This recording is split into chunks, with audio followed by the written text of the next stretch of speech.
Magandang hapon mga ka-happy hour. Narito ang mga balita para sa MBC TV Network News Update 4 PM edition. Baguio City Mayor Magalong kumasa sa hamon ni Ridon, handang humarap sakaling ipatawag ng Kamara.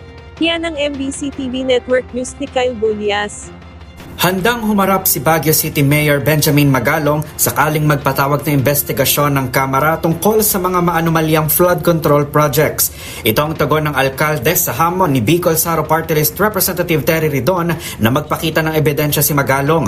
Sa panayam ng DZRH, sinabi ni Magalong na lahat ng kanyang impormasyon ay galing sa mga matitinong mambabatas sa Kamara. Pero aminado ang alkalde na magiging pahirapan ang pagkalap ng ebidensya dahil wala naman umanong mga pinipirmahan ng mga sinasabing politikong may kickback sa mga flood control project. Talagang mahirap mag-imbestiga na may determine mo yung link with the politicians kasi nga karamihan diyan wala nang pinipirmahan. Pero kung magsasalita yung contractor, kasi makikita mo kagad doon pa lang sa ebidensya, sa documents, tapos pupuntahan mo yung lugar, makikita mo talaga. Tama yung sinabi ni Presidente.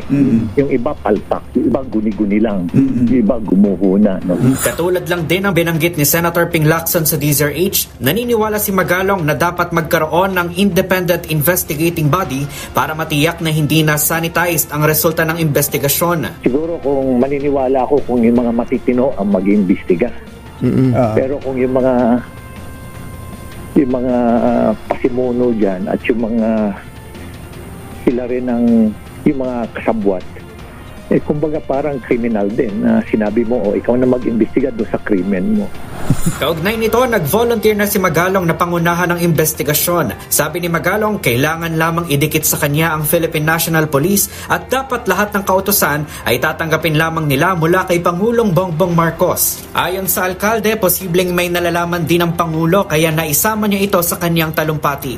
Giit pa ni Magalong, sana ay patawag din ng Presidente sakaling matuloy ang investigasyon ng Kamara. Batay sa mga natatanggap na impormasyon ni Magalong, umaabot sa 25 hanggang 40% ang kickback ng mga kongresista sa mga proyekto. Bukod pa umano ito sa kailangang bayaran ng mga kontraktor na nais magkaroon ng access sa kanilang project list. Naniniwala naman ng alkalde na sa buong proseso ng investigasyon, dapat makumbinse ang mga kontraktor at engineer na magbigay ng testimonya upang matiyak na mapapanagot ang mga sangkot na opisyal ng pamahalaan. Para sa MBC TV Network News, ito si Kyle Bulias ng DZRH. Una sa Pilipinas, una sa Pilipino.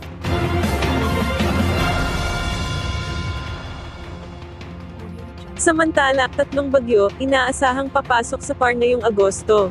Inaasahang aabot sa 17 bagyo ang posibleng pumasok o mabuo sa Philippine Area of Responsibility mula Agosto ngayong 2025 hanggang sa Enero 2026. Ayon sa State Weather Bureau, nasa 2 hanggang sa 3 bagyo ang posibleng pumasok ngayong buwan ng Agosto. Sa Setyembre at Oktubre, inaasahang nasa 2 hanggang 4 na bagyo ang posibleng mabuo. Sa Nobyembre naman nasa 2 hanggang 3 bagyo, habang sa Disyembre nasa 1 hanggang 2 bagyo ang inaasahang mabuo sa bansa. Sa Enero, posibleng wala hanggang sa 1 ang maaring mabuo bilang bagyo. Ang pagtaya na ito ng Bureau ay base sa 186th Climate Outlook Forum ng ahensya noong July 29 ng kasalukuyang taon.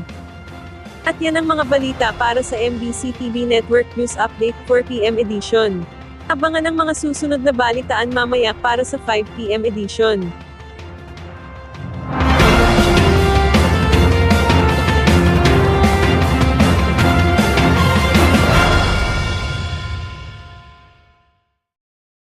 Mga ka-happy hour, kung gusto mong manood ang mga balita sa MBC TV Network News Update, mag-subscribe sa aming YouTube channel, i-like ang aming Facebook page, at i-follow sa aming TikTok account.